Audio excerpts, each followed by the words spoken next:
We're once again live for the week 2 Live. college It's football live. Pickem show. I'm Lit. Kevin, I'm Tyler. and this is our third time giving it a try, but we got it figured out this time. That's So right. That's right. crazy week of college football. Week 1 is usually crazy. Wish we could have got it a little better, but we'll do a quick recap for those at home. Obviously, Lee Corso's last game, picking, and boy, did he go out on top. He did. He picked every game right that he had. And it's almost kind of poetic that, he started this back in 96 picking the Brutes. He picked Brutus again to end it and gave him the little wave. He gave him the Nixon side wave. Did you see that? No, I didn't. Yeah, he gave him the... Should have gave him the I'm not a crook. Because they right. might have rigged the games for us Might last have, game, but a little bit, but it's okay. everything's okay when we get a sad Alabama fan like that fella right They there. were sad. And then just a cherry on top, we had Kirk Kirk Herbstreit's Herbstreit's dog. dog doing the doggy business on live television. That was amazing. And, I mean, this started the week off with sad Bill Belichick.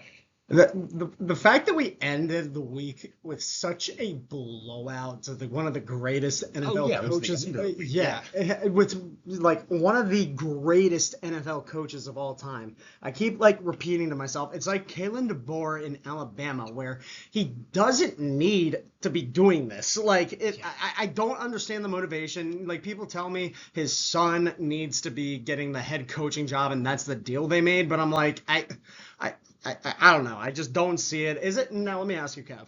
If UNC were to go, let's say, 2-12 this season, does that make a giant stain on Bill Belichick's career? Is it like Michael Jordan trying to play in the MLB? I think you could no longer call him. I think it would be great for Nick Saban's career, actually. Then you could no longer call Bill Belichick the best football coach of all time. That's true. But 2-12 would be insane because then they'd still get a bowl invite if they played 14 games. That's true. Anyhow, yeah. Yeah, I just forgot how many games are in the fucking season there. Beep. All right, we're gonna go to our recap. Yep.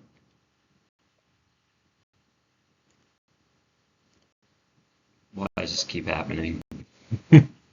Did you click from all sides or from?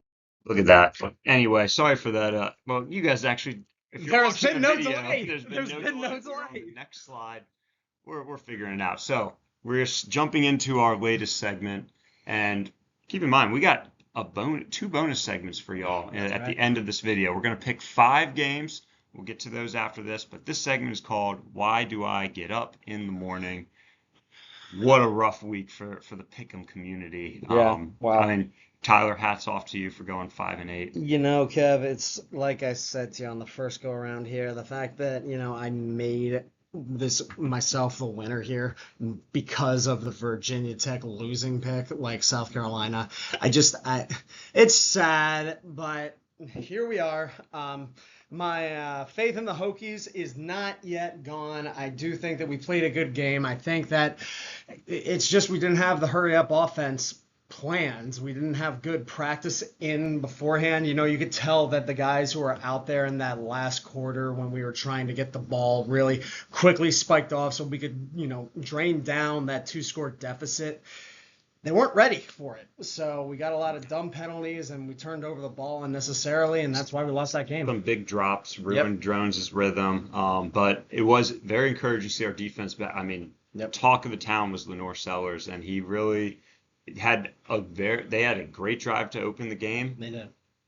Then after that, they scored 1 touchdown on a kick return, on punt return, then a couple field goals maybe. Yeah, Lenore Sellers definitely. I mean, he's still. Oh no, he had the long pass too. Right. So he's got I think he has highlight reel footage from that game. Definitely, I think he's still in Heisman contention. I don't think he's number 1 by any stretch of the mind. I do think, however, that South Carolina, looking at their schedule, is in a great spot for the SEC moving forward. It'd be interesting to see how that plays out. So let's jump to the LSU game because who do you think is the Heisman front runner right now? Right now, I mean, just looking at the games, it's got to be Garrett Nussmeier because, like all the other ones, they have the L on their record. record after week one. True. That's except for Lenore Sellers, I will point out. But yeah, Cade Klubnik, he has that L on his record. Arch Manning, I think he's gone from contention. Yeah. I'm hearing other names that are being thrown around, and they're going to be included in the games that we're picking.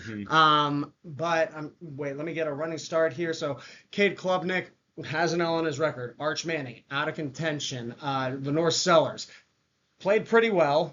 I don't know if he did enough to convince anybody who's on the committee this way or that way. He didn't end his campaign. No, it did not. Jeremiah Smith is still there, but again, position players, it's always tough when you're in the Heisman race. And then, so take all that into consideration. Garrett Nussmeier just looked like the most veteran QB out there. That's plain and simple. He had the best game mentality. He had the best performance. That's all it really is. Fair. And since this is our third try recording it, and Tyler is a normal person, he doesn't want to make this brag for the third time in a row, so I will bring up, go back to our last week's video. I'm not a normal person, and I do want to make this brag again, but you do it for me. If you remember we both picked Clemson, but if you do remember our breakdown, Tyler did say that Mansour Delane, the Virginia Tech transfer, now safety at LSU, was Klubnik's kryptonite. And he was. He got a pick. He got a key pass breakup on the last drive of the game, I believe, or maybe second to last. Mansour's Delane is building a good resume for himself for the draft. Yeah, 100%. Which just is tough. It just goes to show if you transfer from Virginia Tech, we're a good start of school. Yeah. Good start of school. Yeah. All right, we are going to pause so we can go to the next slide.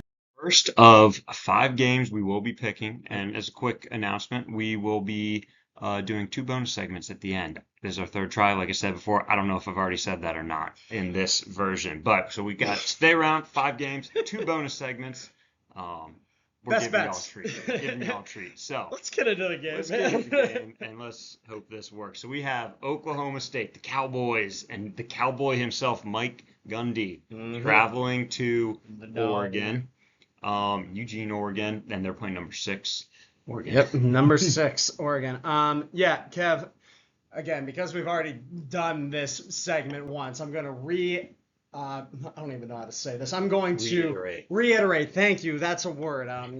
We are enjoying delicious Yinglings this round. Modelo sent us a cease and desist after last week's episode. Modelo won't pay us nothing. They won't pay us nothing, cheapskates.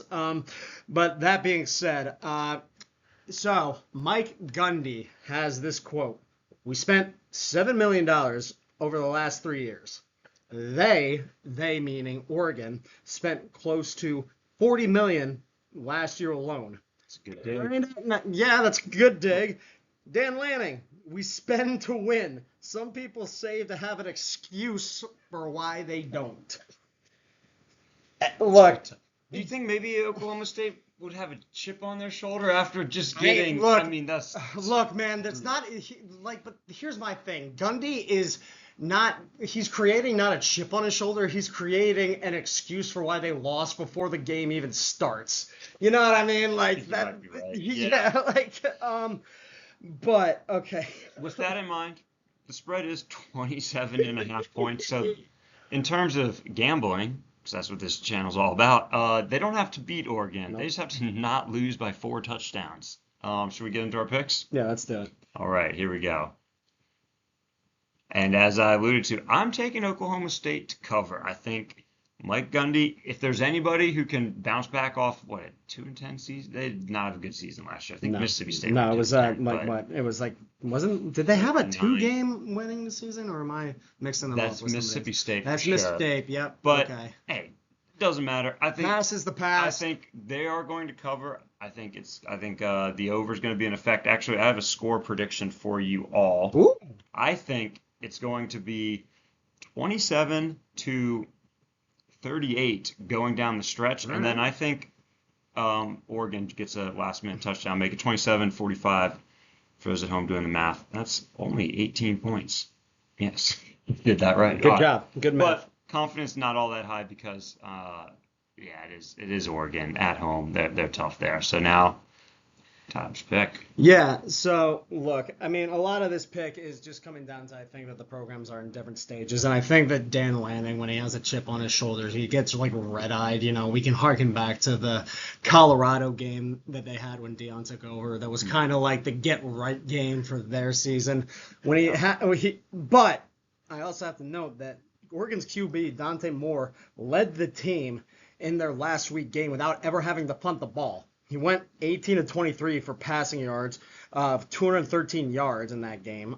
He has a lot more experience than the QB for Oklahoma, having previously played for UCLA. So, he's a journeyman in that instance. And, he was behind Dylan Gabriel, who was potentially the starter for the Browns. We'll see, Mr. Joe Flacco. It is a lot of points, and conventional wisdom tells you that this is a game where, it's a just do your job. I think if I didn't see that story about Mike Gundy building in his own excuse, I might have not been as confident as this. But Dan Lanning, when he gets give me Oregon with the points and give me the over, because if I'm taking them with the points, then they're going to be they're already halfway there. They're already halfway there, exactly, yeah. So, yeah. All right. Cracking into some Modelo's. That just sounded. Ooh, I wish I could just hear that sound like nonstop when I wake up. That's a shh. Okay. You know what I mean? Yeah. All right. Well, hopefully this version of the recording doesn't make it, but we are on a hot streak, 2 slides in a row, no issue. So we are now looking at number 20, Ole Miss traveling to Kentucky. Almost like a little non-official SEC rivalry, because if you look at these little stats down here, Kentucky upset. Was it number 6 Ole Miss last year before that game. And then I think their season kind of took a little bit of a turn. It took a downward spiral. Yeah. Mr. Lane Kiffin was not having a good time in there. Lane Kiffin, Nick Saban's daughter. And so this game will be at 3:30 p.m. on Saturday. Kentucky, they struggled in their season opener, barely made it past Toledo. Meanwhile, Ole Miss cruised. One thing to note, look at that rushing defense from last year. They only gave up 81 rushing yards a game, whereas Kentucky kind of relies on the rush a little bit. If you look at their game against Toledo, they needed 220 rushing yards just to get the job done. Mm-hmm. I think Ole Miss, decent chance they make them one-dimensional. I'm not going to give away our picks just yet. No. But also, Kentucky stole our women's basketball coach, Kenny Brooks, and George A. Moore. And Claire Strack. So, Noah form. We're going to actually, Tyler, why don't you read that stat for it, just to keep everyone honest. Well, I can't read, Kev, but the one thing I do know is that the last 4 matchups that these two teams have had has been decided by 3 points or less. Now, statistics do not matter. Let's remember that. Different teams. It's college football. But, yeah, so I don't want to give away the pick. Here we go. But let's get into it, yeah. Kevin's pick. I got Ole Miss getting the job done, covering the spread, and I have over 50. This just kind of seems like a game that might be a shootout in the first quarter, first half even. Get you to check it while you're at halftime of your other games you're watching, only to see Ole Miss just pull away from Kentucky. That's my pick. 4 confidence on it, 4 out of 5. Get Tyler's pick. Okay, we're on the same boat with Ole Miss. I think, the chip on the shoulders, and right now, but these are also 2 teams that just played softball games in the. Well, Who's I better, can't Georgia stand State or Toledo? Toledo, I would definitely say, but Ole Miss is a ranked program with Lane Kiffin. He's coming off that, last time they played, Kentucky basically knocked them out of contention for the playoffs, so. He's going to want to come back, make a statement. Yeah, give me Ole Miss and points. All right. We'll be picking South Florida Bulls made headlines. College football world's eyes were on them last week as they took care of business against Boise State. Man. That was some game. Great game. That was a great game. They're traveling against number 13 Florida. If you remember from last week's video, South Florida had to play Boise State. Now they got Florida. Next week they got at Miami. Really tough slate, but they're 1-for-1. They're 1-0 starting the stretch. And Kev, I made a point here. They do have an opportunity to USF, that is, to make a case for themselves for why they should be in that top 25, especially because, it's Miami and it's Florida. But their advantage is their local games, Travel is not going to affect them that much. I would have to look. Like, how far is Gainesville from Tampa? So Gainesville is like in north central Florida. It can't be more than 2 hours, right? I definitely can't see.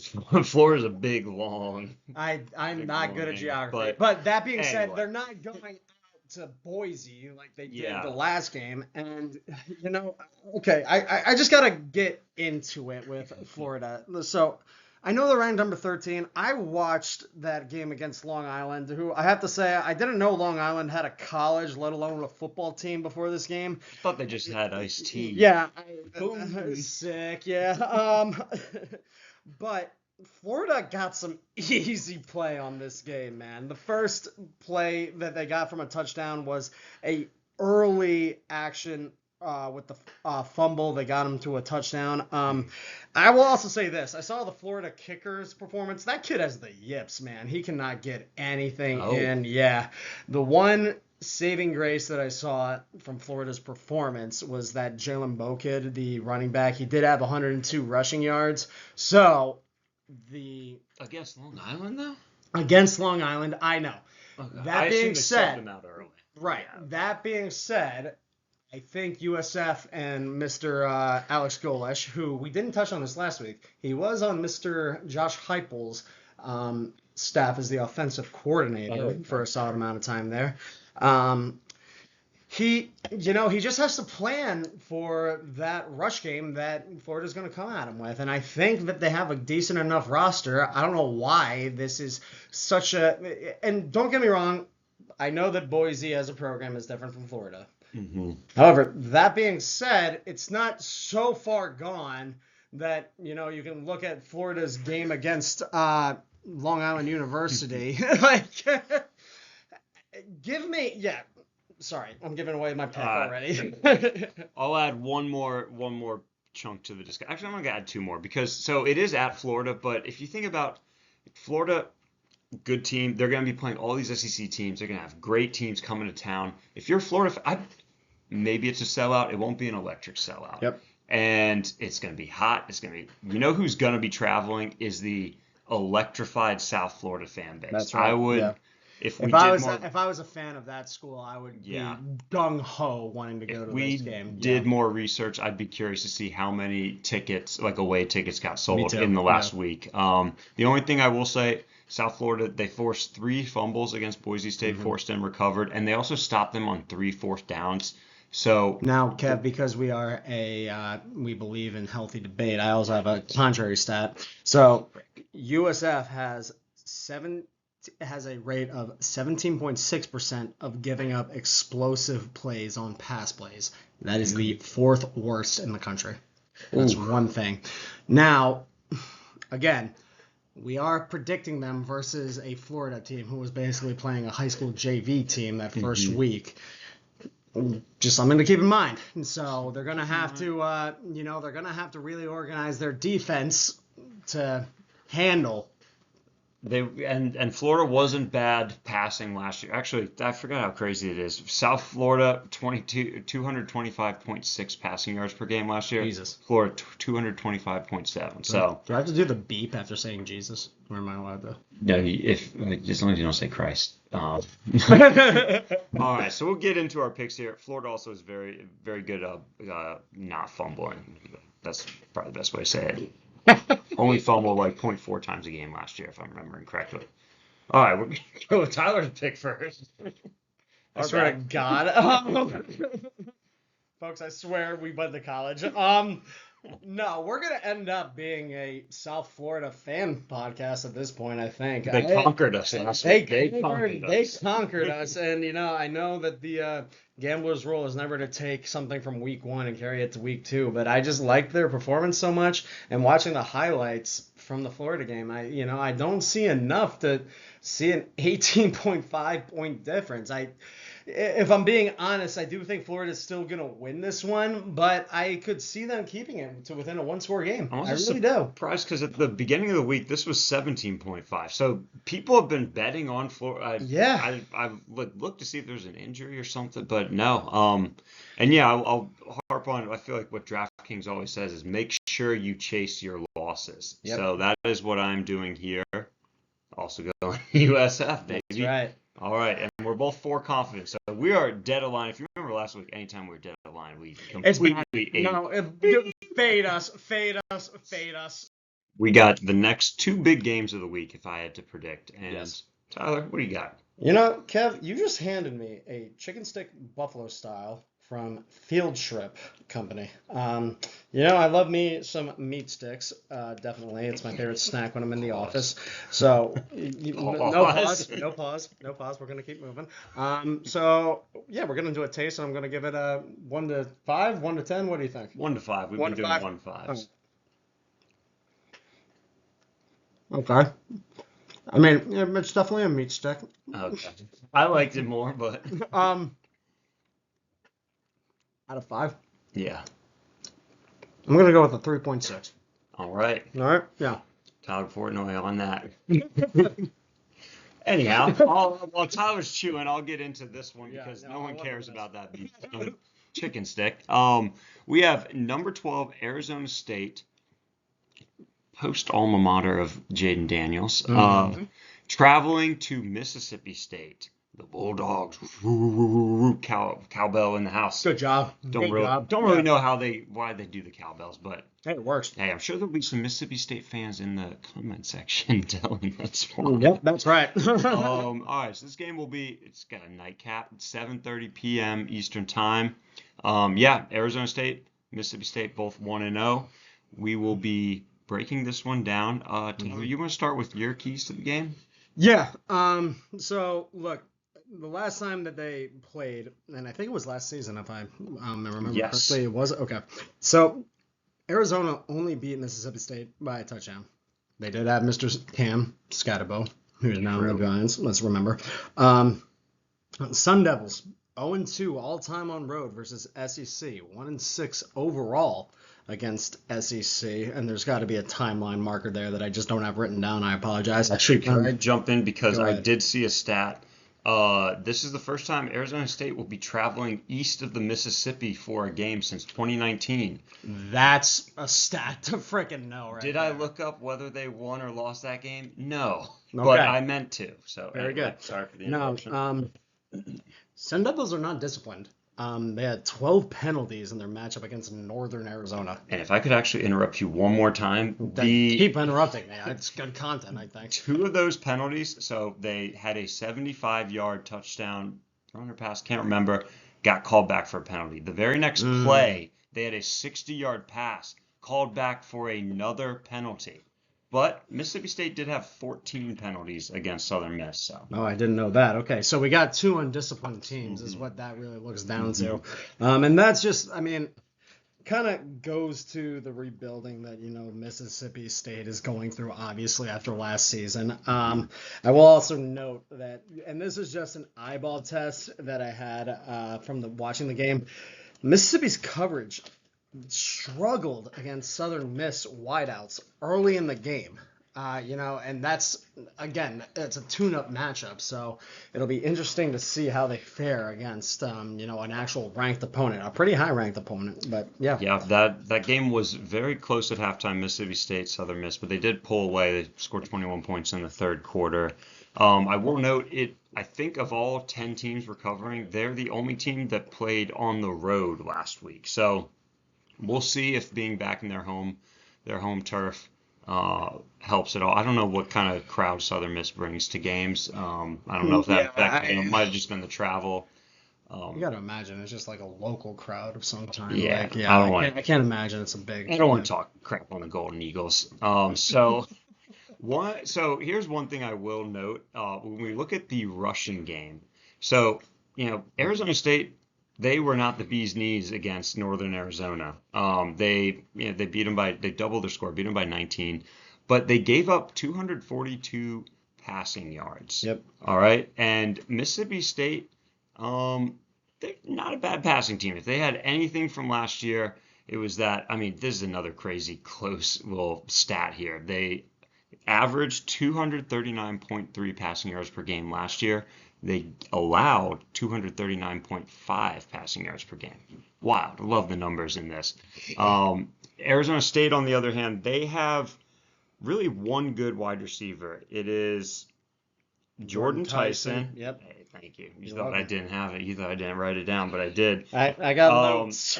Last week he had 12 receptions, 2 touchdowns, 141 yards. But last year against Mississippi State, you know what his stat line was last year against Mississippi State? Hit me.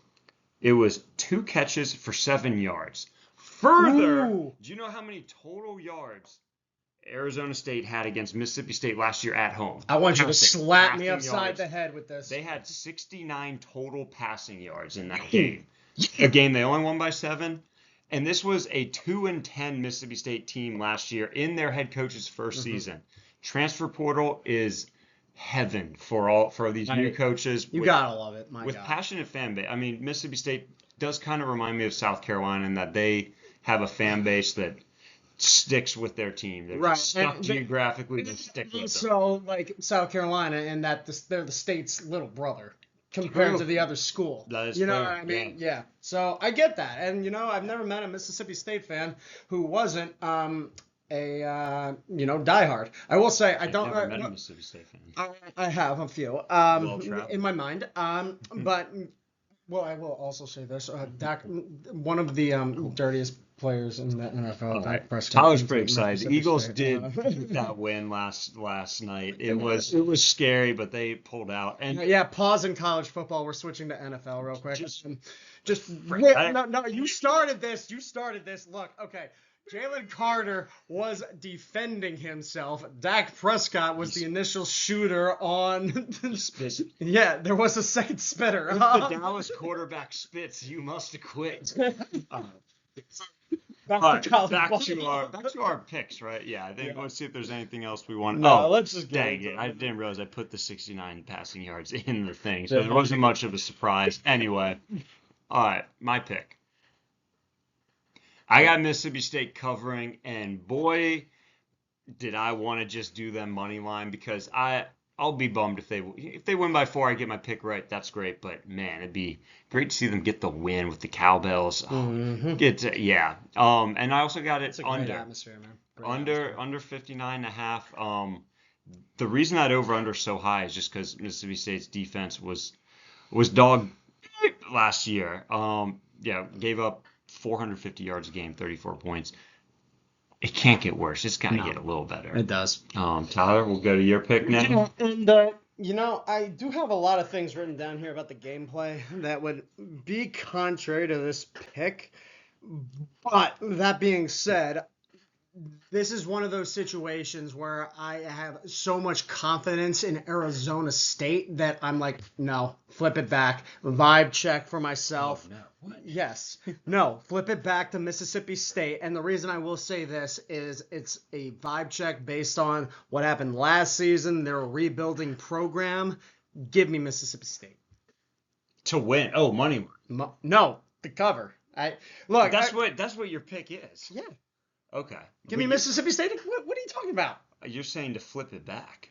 No, I was saying I saw God. so much information as to why Arizona State would win this handedly, but it's one of those where I'm flipping it back. Give me Mississippi State. All right. And with that, we'll go to our next game. Final game we're picking this week, and you'll have to excuse us. Tyler did just check. We're recording during the Chargers-Chiefs game. He has what he's claimed is going to be an elite fantasy football team this year. There's no claims about it on paper. Okay, no, Paper never mind. Tiger. Anyway, we just watched Xavier Worthy get hurt, questionable return with a shoulder injury. Tyler's notes have been ruined with tears. Why do bad things happen to good people? I just don't get it. Okay, never mind. Let's get to some ball. The game of the week. That's right. I assume this is where College Game Day will be. College Game will be No, in Norman yeah, next it's week, going to or be down there in tomorrow. Norman Yeah. tomorrow. It's going to be a great matchup. I think the thing to definitely look out for is we have two quarterbacks who are sneaky underdog picks for Heisman just based on their first week performance. I don't think anybody would have said Bryce Underwood except Dave Portnoy, because he Yeah. has to. When it comes to the Heisman race, but damn, he looked good in that first game, and so did John Mateer when they were playing. Worth noting, I mean, their opponents were Illinois State and New Mexico. Yeah. Mexico. So And worth noting, Michigan was it was 24-10 at halftime. It was 27-17 going into the fourth quarter. They got a late touchdown to seal it. right. Illinois State and Oklahoma, I assume Oklahoma kind of ran away with it in the beginning. Yeah. 392 passing yards. Ooh, not too shabby. Yeah, I will note these were two games that I definitely didn't watch live. I went back and watched the highlights after the fact. I didn't even do that. Well, yeah, fair enough. That being said, I did have a couple of notes from Michigan versus New Mexico. So, talked about before we started recording, Justice Haynes. Man, that kid looked good. He had the first two touchdowns of the game. The first one was a 56 touchdown run to start the drive. It was cool. Now, and the one thing I'd really like to see was his second touchdown for Justice Haynes was in the red zone on the 5-yard line. And you know who provided the key block for him to get into the end zone? It was a pivot reverse that Bryce Underwood gave him. Yeah, so a true freshman QB who's putting his body on the line for blocks. QBs never get called for targeting blocks or blindside. And I was honestly thinking to myself when I saw that play earlier, I was like, when's the last time I actually saw a QB block or do anything of that sense outside of like an interception and they had to get back to get the guy? Dak Prescott tackled. Shut up.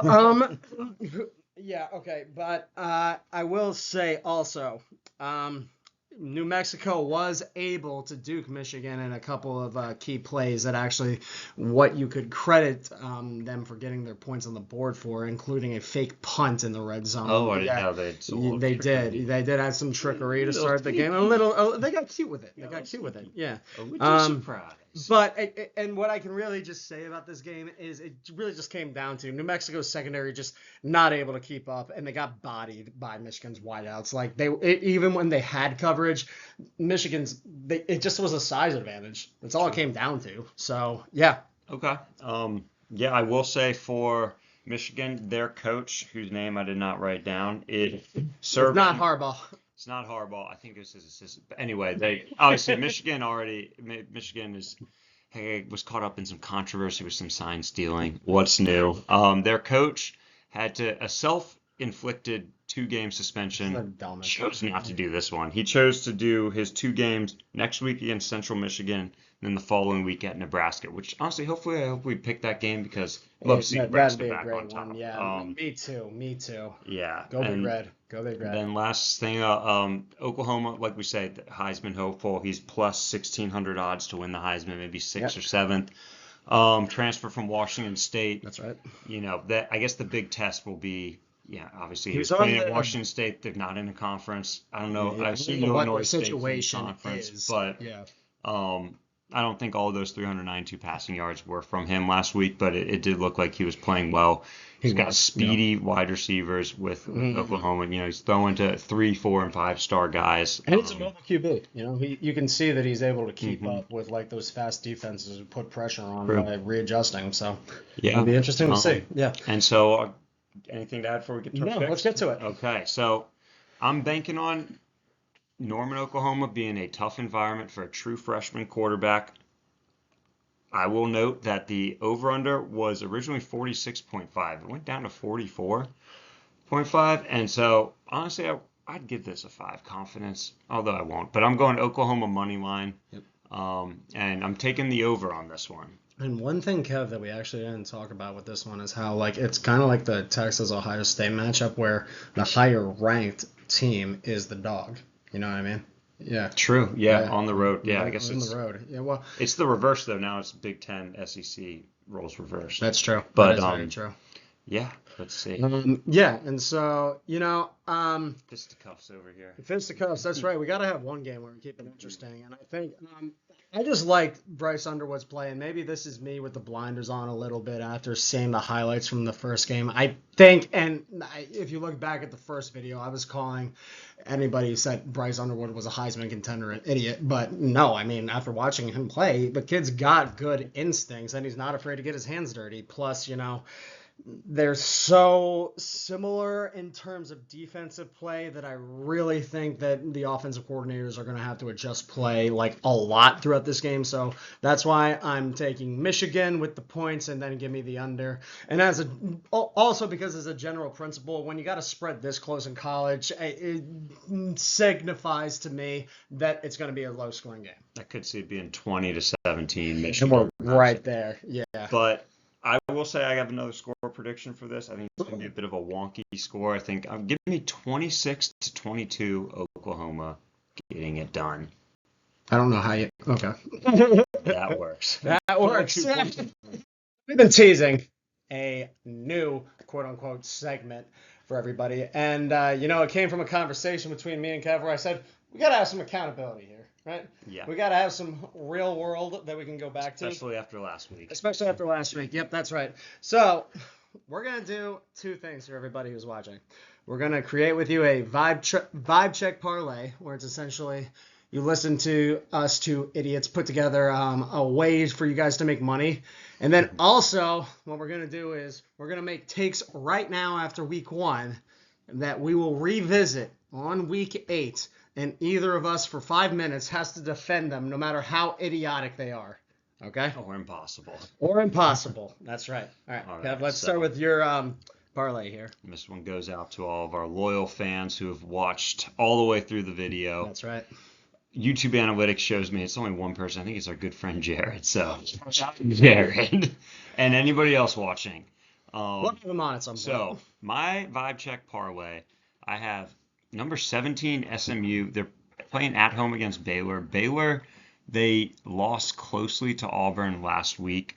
SMU had such a good season. It came down to a field goal that they lost the ACC championship by. So SMU covering 2 point. When I saw that line, that was music to my ears.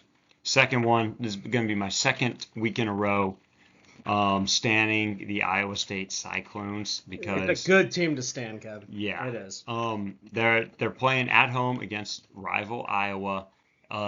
One weird thing to note though, they have not beaten Iowa at home in it must have been 12 years. Been a while, yeah. They've won 2 of the last 3. Both have been on the road. Iowa. Last year it was a 20-19 thriller. Hopefully it's not that this year. No, well, for either of us, yeah, exactly. And then last but not least, Illinois playing on the road against Duke. I think Illinois had an impressive win last week. Duke won as well, but 2.5 points. Illinois, they come around every 4 or 5 years and they make waves. They play Ohio State close. I think they beat them maybe once or twice in the last 10 years. That sounds right. Yeah. And it's going to be, you think Duke. I feel like sometimes teams play on the road. Duke, they get intimidated by all those upper class fans cheering at them. But Illinois, another upper class school themselves, so their players are used to looking into a very white crowd. So. And that's all right. Recoup. That was a dig.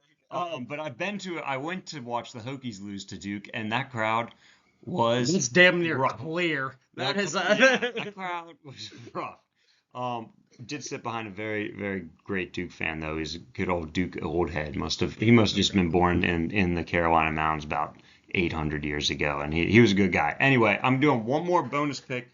Switching genres, UFC Fight Night Paris tomorrow night. I have Nasruddin Imanov beating Caio Borralho by KO by finish. And the reason I'm so high on this pick is because Caio Borralho weighed in as the backup fighter a few weeks ago for the championship fight between Khamzat Chimaev and Dricus du Plessis. Doing that, he had to weigh in at 185 pounds. He had to go through a whole weight cut, be ready for a fight if Hunter Campbell gave him a call. And that's a draining thing for the body to ask him do it again 3 weeks later. And not to mention Nasruddin Imanov. I don't know if you could tell by that name. Probably couldn't. He's a French boy. He's a little frog himself. Wait. No way, really? Yeah. Imavov? Imavov. French. Yeah. I think he Russian ethnicity, and I believe born and raised and trains in France. So he has a unique perspective on the world. That's all I can say. That wraps up my vibe check. Well, no, I texted you about this. Like, we should have talked about the Iowa game. I think we're both high on Iowa State like this season after that first game, which is why I did switch my first pick in my parlay here from just Iowa State money line. I think I'm approaching this a little differently than you, and where I'm trying to like give our loyal fans here a little bit of a teaser sort of parlay where it's just sure things that I think can happen. So to that end, give me Michigan State money line against Boston College. No real rhyme or reason other than I just think, the football pedigree schools, it's going to come down to Michigan State. Oregon team total over 39.5. I think, I didn't want to go to the full 7 touchdown route because that's a bit, or wait, no, math is math. 6 touchdowns. Yep. That's a bit much. Like built in a little bit there, but yeah, like we've already talked about, I think they're going to bring the herd against Oklahoma State. So it seemed like the easy play there. And also, my last pick, that seems like such a gimme. Syracuse for minus 3.5. The actual spread, I believe, is 7.5 against UConn. You, like me, watched some of the Syracuse-Tennessee game. Syracuse looked good. Yeah. They came back. They brought it to within a score in the second half. They did. Yeah. Joey Angelini, I believe I'm saying his name right, the quarterback from Syracuse, he was slinging some really good power plays. Like, I'm thinking, I remember, some 35-plus yard passes that he was making, in coverage. So, I don't know how that spread is what it is against UConn of all teams. Like, again, they're not playing Kimball Walker. Yeah, and Dan Hurley's not there, coaching the team. So, give me Syracuse easily enough. The total parlay, if you want to bring this all together, all these odds are brought to you by DraftKings. My parlay is plus 313, and Kev's is plus 585. Going over here to the right, if you want to ride with us together on the football only picks, you could get a plus 2732 parlay for all 6 legs. I don't know, Jack. I swear I know my stuff, but we went to college, folks. We promise. I'm just dyslexic and big on USF right now. But yeah, so feel free to grill us in the comments about those picks. But that's where we're at now.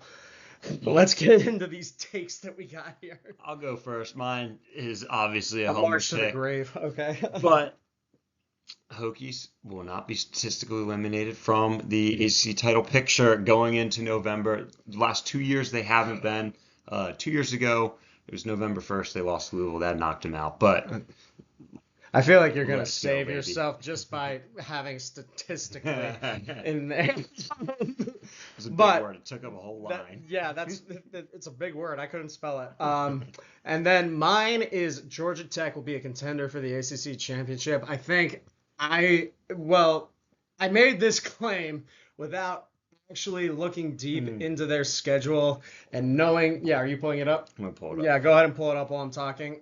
Look, I have an affinity for Georgia Tech's team, and that purely stems from last season at the Aer Lingus Bowl when they started and beat Notre Dame over there in Dublin. Florida State, was it? It wasn't Notre Dame? Notre Dame played the year before against Army. That's what I'm getting mixed up. Okay.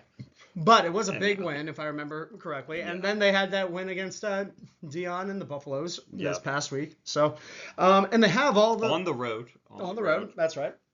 And, I really like Jamal Haynes and Haynes King. I think I'm saying that correctly for the 2 players there. Yeah, no, they do have a gauntlet schedule where it's like, I'm looking at it, we got Gardner. Okay, well, this week, Gardner Webb. I hope they're going to beat that school. If not, then I'm walking this back already. But In terms of in-conference play, they have Clemson that they have to duke it out with. They get them at home at least. They do get them at home. And look, I don't think has a line been set for that. Clemson minus 9.5. I'm taking Georgia Tech all day, every day with that after seeing the performance of these two teams in week 1.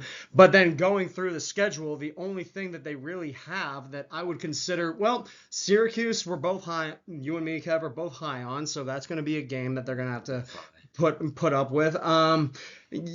Virginia Tech. Yeah, Kev thinks that's going to be a competitive game. NC State, that's probably a loss if I had to guess. Look, I can see who losses on this schedule. One of them's probably Georgia at the end, out of conference play, but it doesn't matter. But, in terms of the ACC, what do they have? FSU and Clemson to compete with for the most part?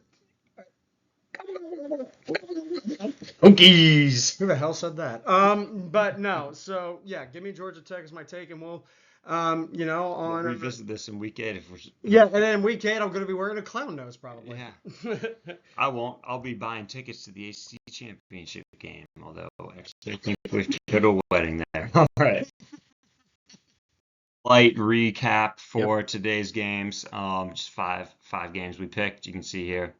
Take your look. One thing we'll plug, we're going to be doing a quick recap video on Sunday right before the NFL games. We're just going to, I hope we'll be triumphant. I hope we'll just be celebrating that, the plus 14,000 parlay that we're both taking at the bank.